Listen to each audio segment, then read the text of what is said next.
Hey builders, Brick Ratty up here with my first review of a multi-pack from Citizen Brick Day 10, being the Wonderland Film Crew, which is based off of Boogie Nights. I've already talked about this pack a little bit in my Citizen Brick Day 10 video that came out a while ago, and if you want to see any of the other releases from that, look at the video in the corner there. But, you know, it comes with the 5 figures, but there's a little bit extra to it. You look on the back, there's a little slip that you can cut out and send to Citizen Brick with $5 to get a special accessory. And knowing the content of the movie, it's going to be something a little bit controversial for some people. Other than that, though, it's the usual generic write-up about the company. Everything in this pack is pad printed, just like Lego. And if you want to buy this set yourself, go to citizenbrick.com. I always feel a little bit bad when you get these clamshell packagings, just because you're going to have to damage them a bit to get the plastic off. But let's just quick get the figures out of this packaging. I'll try and do it a little bit carefully. Do like the logo at the top there. I have them all out. I'll review them one by one. With the figures off, I can go ahead and cut this out quick. All right, I got it cut out, so I'll just fill it out quick. Got my $5. And my highly collectible stamp being a Hot Wheels shark car. I might have to fill this out quick, and we'll check back on this in a bit. Taking the first look at one of the figures, let's start with Scotty, played by Philip Seymour Hoffman. See, he has a brick-built boom mic, so that's kind of a fun little accessory for him, just because that's what his job is in the movie. And removing the accessory quick, we got the figure now. See him a little bit better with that very late 70s and 80s tank top design. It's too bad the torso is printed on white, so the side doesn't really match up with the arms.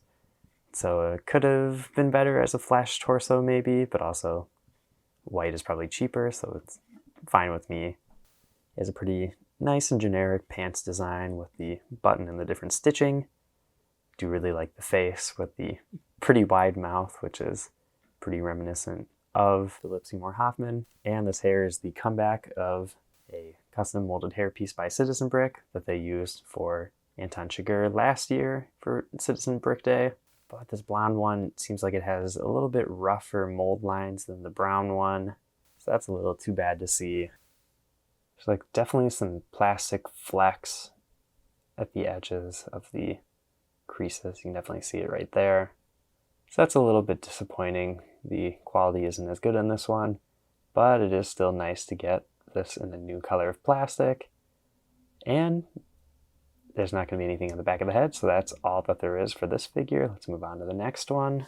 Next one we'll look at is Julianne Moore, who plays Amber, featuring a brand new dress piece, I believe, by Citizen Brick. They have one that is a bit shorter, and this one is a bit longer. There might be a chance that it comes with another figure that I don't have.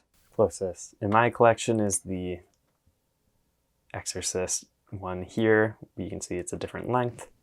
So if this is a new piece, that's kind of cool. And I watched through the movie again. I can't find the specific scene where she wears this, but if you look up behind the scenes pictures, it shows up. So maybe it's from a deleted scene. The dress print is very cool with all the different gold accents and designs. Continues out of the back too. I'll just quick remove the hair. Nothing closer to the head on the back there. No alternative face. And it does have a little bit of shoe printing on the front there, but nothing on any of the other sides of the legs. The likeness on this one, I don't know if it is 100% there for me, but I guess it probably matches the CB closer to Lego style. But I would have liked to have seen it look a little bit more like Julianne Moore, I guess. Something like the Philip Seymour Hoffman figure that has a very distinct look and is pretty similar. I don't know. So let's move on to the next figure. The other female character in the set being Roller Girl. And this is another one that I had a hard time finding the reference for, but I think it's kind of a conglomerate of a couple of different looks that she has. Like the torso is from her interview about Dirk. And the head is from the pool scene where she's taking pictures of everybody. And you might be able to see for like a frame or two that she's wearing the shorts like this, but even if she doesn't wear them in the movie, it is cool to have another short print like this. And it's not an exact match, but the shorts are kind of the same style as their Hooters girl. The blonde hair is nice, and I think this might be a bit of a rarer part. The shirt continues on the back as well. And I think I already said this before, but it's just kind of nice to have the sort of parts pack for 70s characters.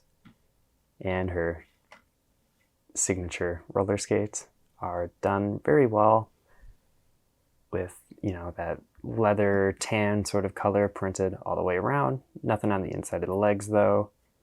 And using the silver skates works very well. It's kind of cool to get that sock print going around too. It kind of throws off the look that there's that white line going down the middle. It'd probably be a little bit better if there was some red printed on there to match these shorts a little bit better. It's nice to have a little string on there as an extra detail. And you can even see that they put on a little bit of printing on the back just to continue that short design all the way around. This is a fun little character. I think the face might be pretty popular and useful, and same with the legs. Let's move on to another one in this pack. Yeah, let's move on to Burt Reynolds' character in the movie, who is the director, Jack Horner. And I'll say for this one, that face just isn't close enough. I think choosing black for that facial hair really doesn't work and should have been a dark gray. Probably would have worked pretty well if it did use the dark gray already on the face. And the eyebrows also just look off. If you look at Burt Reynolds in the movie, his eyebrows kind of hook down a little bit. And this is just like a random generic face. Doesn't even really match the character, unfortunately. That's too bad, just because it is cool to get Burt Reynolds characters. That's a bit of a letdown. Overall, though, the torso and the legs are pretty nice, being a Canadian tuxedo of a denim button-up shirt with a couple of pockets. The ascot's a nice little touch. The legs only have printing on the waist, being just the line where the shirt ends. But you know what? Works. And you can see this one also has one of their custom molded sleeves, just like the Joe figure, but this represents their folded up sleeve versus the normal short sleeve. And this is the first figure that I have with that in my collection, so that's kind of nice. And they have a slate with 3 X's on it. And this is a bit reminiscent of the Lego one that they used in the Studios line. And final thoughts on this figure. I just wish it was a little bit better and more reminiscent of the character from the movie, but you win some, you lose some, I guess. Let's move on to the last one, which I saved the best for last, being Dirk Diggler, played by Mark Wahlberg. This is one of those actors that it's kind of crazy to have a minifigure of. And this is one of the costumes that he wears at one of the lowest points in the movie for him, being when he is high on drugs and leaves Jack's studio for the first time. And it's such an interesting outfit, wearing his swimming trunks with white leather boots. I will say that this hairpiece is perfect for Mark Wahlberg throughout the movie, having that really puffy hair. So that's really cool to see. Nothing in the back. And one thing that this is missing is the white headband that he wears in the scene. So that's too bad. I guess it's nice to have the more generic head to use in other scenarios, but to get it a little bit closer to that movie scene, it would have been good to have. And they also used white on the face already, so it's not like it would have taken an extra color. The torso is going to be a really popular piece, I would say, just having a shirtless, muscular body like that. So this could be used for different superhero characters. And I'll just bring up that Hooters girl again. You can see that these shorts are a little bit different. I thought that this would have been somewhat of a reuse, but you can see that the shorts are different colors and even different styles, but both of them are on white legs with the flesh and the different shoe lines printed on. So they're in the same ballpark, but not the exact same design. It's also kind of cool to get this, I guess, bright light orange, I believe the color is. And you know what? Getting different leg designs is always cool. Maybe this is something that I'll be too zoomer to understand, but there is a maple leaf pattern on the boots, maybe. I'm not sure if that's a specific brand, but it's a nice little detail on these boots. You can even see that it has the heel on there a bit too. These are kind of cool little prints. I noticed I do have a little bit of something on the legs I don't know if that's like some black that got spread onto there, but that's a little disappointing to have some flecks on a figure. I'm interested to see what that custom molded part is for the set. Mentioning it, let's move on to show that off. And here's that secret mail-in part that we've all been waiting to see.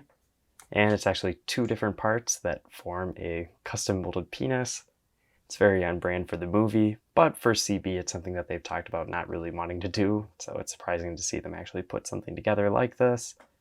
I also got another one of these CB Day pins, and this one's little secret message is Golden Age ended with some question marks. You can see it just goes around the leg pegs like one of Lego's tails might. And you know, the flesh looks like it's matching up pretty well with the torso. See, there's a little bit of a peg at the front there, and you can slide on this extra piece. So that is something definitely interesting and not something I would have expected from Citizen Brick to ever get. It's kind of goofy. You can rotate this around too. So that's definitely something interesting. You know, with the shorts on, it looks a little bit goofy. You can swap those out though. This definitely has a very cursed look to it. It's very taboo for being a plastic toy.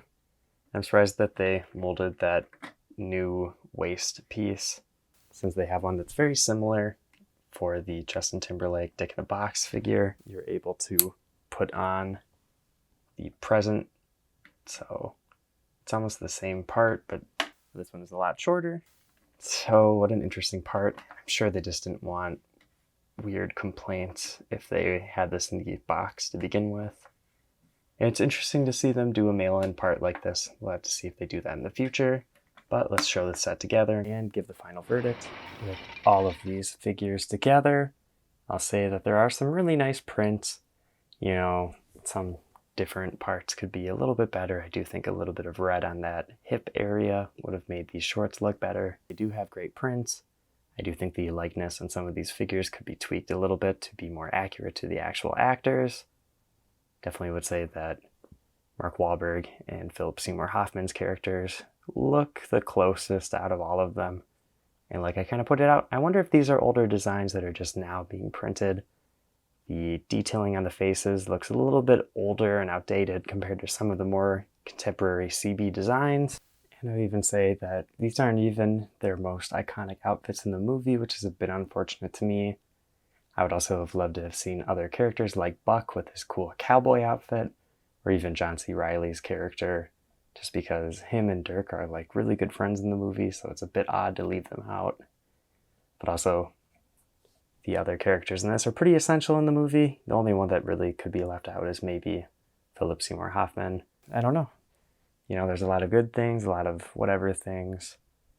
So if you're a big fan of the movie, I think you'll be pretty happy with this. Or if you just want random civilian clothes from a different era, these have some very older style clothing, and you might find that pretty useful for your collection. Plus, you know, some of these face prints are really good, like Mark Wahlberg's. And I think if you're going to get this, you probably should mail in the cardboard to get the extra part. But what do you think? Is this set worth it? Do you have any favorite characters from it? And if you want to see more Citizen Brick or Citizen Brick Day 10 videos, check out all the other ones on my channel. Don't forget to subscribe. I've been Brooke Radiop, and I'll see you in the next video.